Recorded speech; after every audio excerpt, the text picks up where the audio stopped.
College can already be a struggle, whether you're worried about having to be stuck in traffic because you commute to school 3 to 5 days a week, you're concerned about staying up during those long, boring classes, or you're even concerned about when you're going to graduate or even if you're going to graduate. It can definitely take a physical and mental toll on all of us. So with that, you definitely don't want to be concerned about working to afford things for school while you're in it, let alone having to be concerned about how much money you're definitely going to make according to your professor once you graduate. I'm definitely happy in the position I'm at now and everything I've learned and learning about finances, but looking back, there's definitely a lot of things I wish I would have done different. So that being said, I want to make this video to give you guys 4 money tips that I wish I would have known while I was in college. Okay, so there are 2 things on this list that I cannot stress enough. I can't make enough videos and I can't tell people enough about how important they are. Making a budget is one of them. This is, in my opinion, the core foundation of any financial goal that you may have. As a college student, you're gonna have present expenses, whether you're spending money on food, textbooks, other school supplies, those stupid blue Scantrons you get on the vending machine because you need it, otherwise your professor won't let you take the exam. Of course, I'm not speaking from personal experience. And then you have future things that you're trying to save up for that could be a little pricey, like a cap and gown for when you graduate that can be a few $100s, or even your college ring that could go up to the thousands depending on what school you go to and what you want that ring to look like. So it's really important to either open an Excel document or get a pen and paper and write down where your money is coming from and where your money is going to. And then once you get everything typed down or written down, you can visually see what your financial responsibilities are. From there, you can determine what your goals are based off your current situation. You'll be able to decide if it's more important for you to save money, to make more money, both, and how. Personally, when I was in college, and I would recommend this to all current college students, I would have put myself in a position to do both, make more money and save money, especially because that would help me prepare more financially, especially when I was done with college. The other thing I can't stress enough on this list is investing. It's literally one of the best financial things to recommend to anyone is to start investing. Now, I do think saving your money is extremely important. It's just as important, especially because having a savings account and growing it gives you an easier access to money for emergencies or rainy days. But even the highest dividend yielding savings accounts have nothing in comparison to the amount of money you could make annually from holding your money for the long term in the stock market. Now, as a college student, you may think you don't have enough money to start investing, especially if you've already gone on your Excel spreadsheet or you've written down your budgeting. You've determined how much money you get every single month and how much money you have to spend or you normally spend every single month. You may be a little concerned about it, but it does not matter how much you're investing periodically as long as you're investing something that you can afford to invest. Plus, most brokerage apps like Robinhood, for example, normally require $1 to actually start investing. With fractional shares, you only need $1 to buy a fraction of a potential company, and on top of that, you typically get a bonus just for signing up. At the end of the day, you would be putting money to the side that not only could potentially be worth a lot more by the time you graduate, but depending on what you're investing into, you could be potentially making passive income in the form of dividends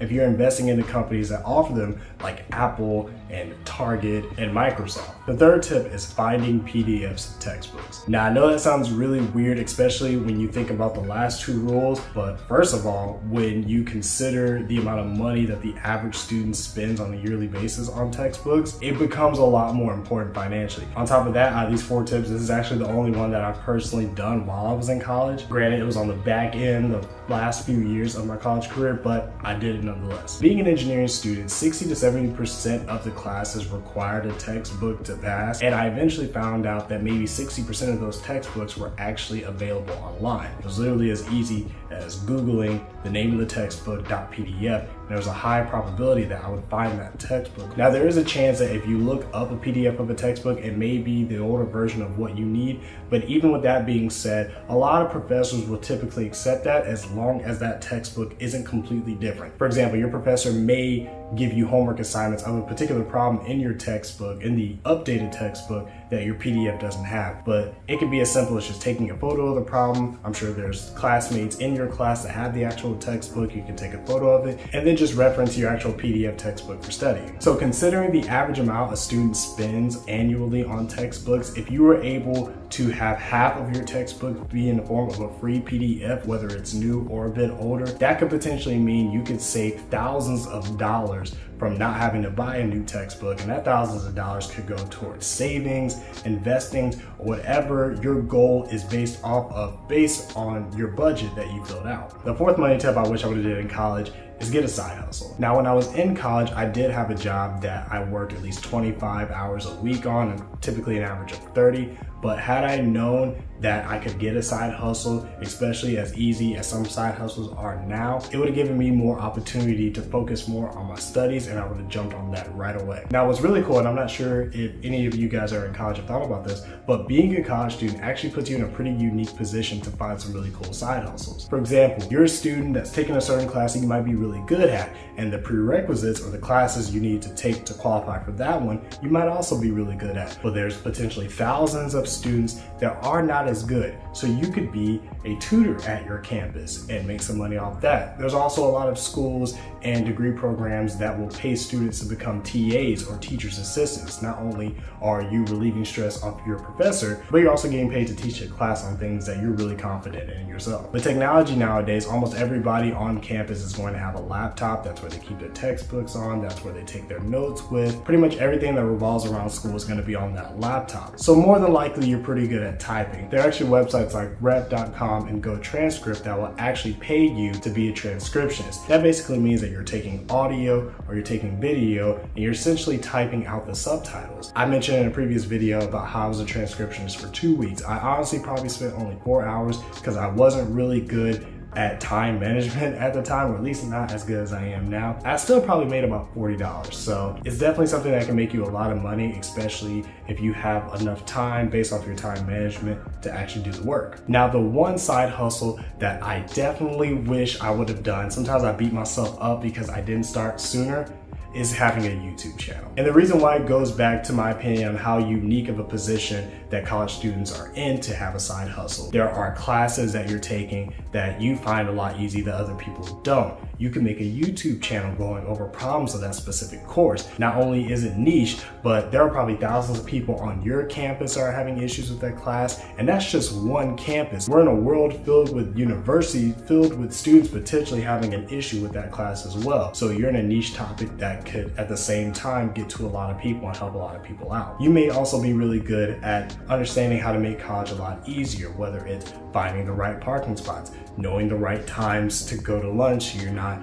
waiting in a busy line. You may be even really good at your study habits. For example, how to study effectively to ace an exam without having to worry about staying up late at night or cramming things in the last minute. Things like that. And what's really cool and I think really beneficial, especially to stand out on YouTube, is that you would be talking about things as you're going through them, which will make it really easy to be more consistent and more effective to your viewers. I have a little bit of experience with actually having a video or a few videos about education. My first couple of YouTube videos were about how to study effectively as an engineer. And despite the fact that my thumbnails look like crap and my audio, my video was terrible because I just started, that's actually one of my strongest videos on my YouTube channel. So the education and the how-to category on YouTube is super important and valuable. And if you start a channel and you continue to be consistent and effective, then the amount of money you can make on YouTube is almost limitless. Hopefully you take advantage of some of these steps, and again, they put you in a position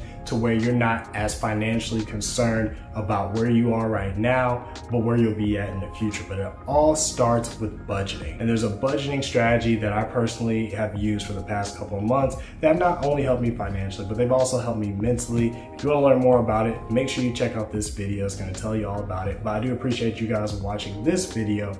And until next time, as always, take care.